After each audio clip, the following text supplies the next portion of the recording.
Istri Dwi Murdiono berusaha tegar saat antar kepergian suami terakhir kalinya.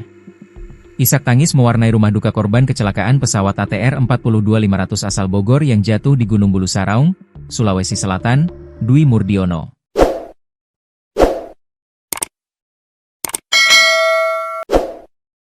Kediamannya yang berada di perumahan Puri Indrakila, Desa Sasak Panjang, Kecamatan Tajur Halang, Kabupaten Bogor terus didatangi pelayat. Mulai dari warga sekitar, keluarga, hingga kerabat terus berdatangan untuk bertakziah sekaligus menyampaikan belasungkawa. Bahkan kerabat dekat pun tak kuasa menitihkan air mata ketika jenazah hendak disolatkan di masjid yang tak jauh dari rumahnya. Sementara itu, istri korban, Sinta Jayanti nampak berusaha tetap tegar dalam menghadapi ujian yang datang kepadanya ini. Namun di balik itu, raut wajahnya yang muram sudah menggambarkan suasana hati penuh kesedihan tanpa perlu diungkapnya. Matanya yang sembab menunjukkan bahwa air matanya tak ada hentinya menetes sejak suaminya dikabarkan menjadi korban dalam insiden ini. Harap-harap cemas selama 1 minggu ke belakang begitu menguras energinya dalam menantikan kepastian kondisi sang suami. Namun harapan itu sirna setelah kabar tentang suaminya yang ditemukan dalam keadaan tak bernyawa. Tubuhnya pun nampak begitu lemas sehingga kerabatnya terus berupaya untuk menguatkannya dalam menghadapi cobaan ini. Tatapannya kosong seolah masih tak percaya bahwa suami yang begitu dicintainya telah meninggalkannya. Namun kenyataan itu harus diterima bahwa sang suami kini pergi untuk selama-lamanya meninggalkannya dan 3 anaknya. Kerabat korban, Dewi Hu mengungkapkan bahwa kondisi ibu dari 3 orang anak tersebut masih belum stabil. Masih up and down gitu. Walau memang sudah ikhlas tapi namanya juga manusia. Yang namanya keluarga ya, pastikan kadang-kadang suka ini, istrinya jujur aja masih shock, ujarnya. Minggu, 25 Januari 2026. Haru pemakaman Esther Aprilita di Bogor, pramugari korban pesawat ATR 42500. Esther Aprilita Sianipar pramugari pesawat ATR 42500 dimakamkan di TPU Gunung Gadung, Kecamatan Bogor Selatan, Kota Bogor, Sabtu, 24 Januari 2026.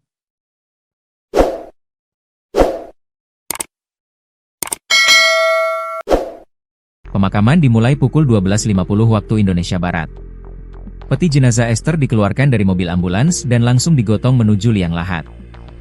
Peti ini berwarna coklat dan ditutup menggunakan kain ulos khas suku Batak. Keluarga, kerabat, serta rekan Esther terlihat mengantar jenazah sampai ke liang lahat.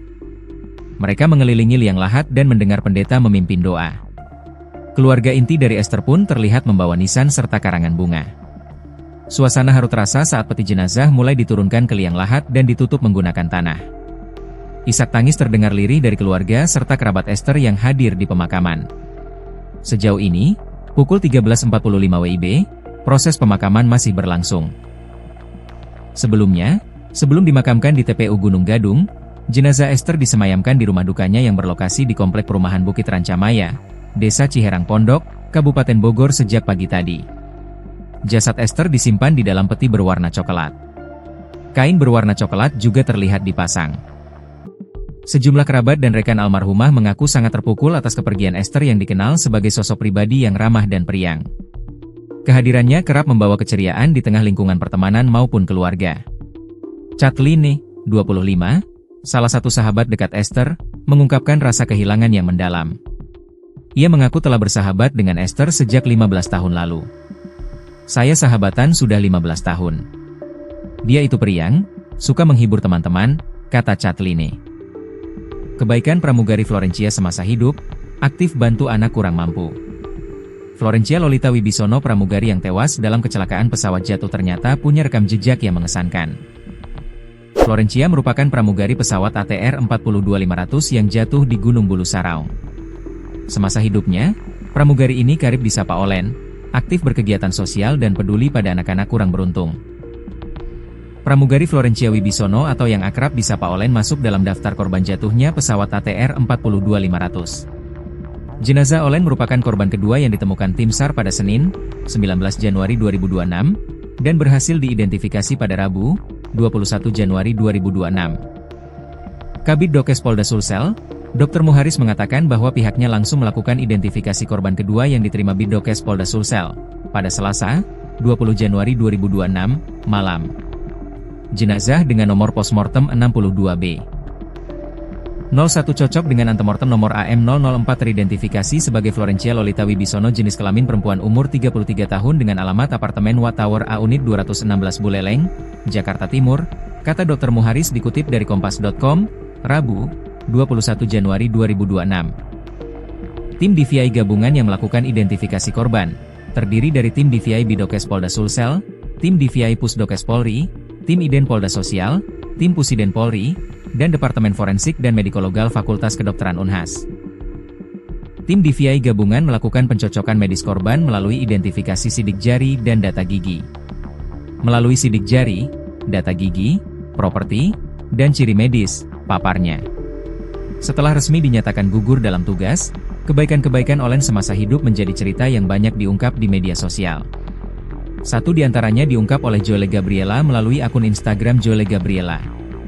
Dalam unggahan Instagram Story pada Rabu, 21 Januari 2026. Joelle mengungkap bahwa Olen adalah anggota organisasi Generasi Bermimpi yang kerap melakukan kegiatan sosial. Joelle bahkan menyebut Olen sudah berencana mengajar anak-anak kurang beruntung yang tinggal di kolong sebelum ia meninggal dalam tugas. Rest in love my sissy. Padahal kita mau ngajar bareng lagi ya di kolong. God is in his control, tulis Joelle. Joelle juga mengunggah potret kenangan ketika Olen sedang melakukan aktivitas sosial. Ia terlihat bersama anak-anak kurang beruntung yang tinggal di kolong. Dalam unggahannya, Joelle mengucap terima kasih atas ketulusan Olen selama ini. Terima kasih untuk hati dan inspirasi yang kamu berikan ke adik-adik Generasi Bermimpi. Mereka ada yang pengen jadi pramugari kayak kamu. Terima kasih sudah menginspirasi kamu dengan cerita hidupmu. Terbanglah tinggi, tulis Joelle. Kebaikan hati Olen juga diungkap oleh sejumlah juniornya di dunia penerbangan. Akun TikTok bernama Cindy Mulyani mengunggah kenangan bersama Olen melalui postingan pada Senin, 19 Januari 2026. Dalam unggahannya, Cindy ungkap Olen adalah senior yang baik. Ia tidak pernah memberikan arahan dengan cara kasar kepada juniornya. Di postingannya, Cindy masih berharap Olen bisa selamat, meski harapan itu kini pupus. Mbak Olen sayang, Mbak itu idola aku, yang gak pernah marah, yang selalu ngasih arahan ke aku. Mbak semoga ada keajaiban Tuhan ya Mbak. Mbak itu pinter pasti Mbak tahu cara bertahan ya Mbak, tulis Cindy. Unggahan serupa dibuat akun TikTok bernama Adelia_Ching. Adelia mengunggah video kenangan ketika Olen menjadi pelatih untuk para pramugari junior. Ia mengucap terima kasih kepada Olen atas bimbingan yang diberikan selama ini. Dear Mbak Olen, kamu sangat menyayangimu. Berita ini menghancurkan hati kami. Beristirahatlah dengan tenang, berjalan di atas angin dan terbanglah tinggi. Terima kasih telah datang ke kehidupan kami, tulis Adelia.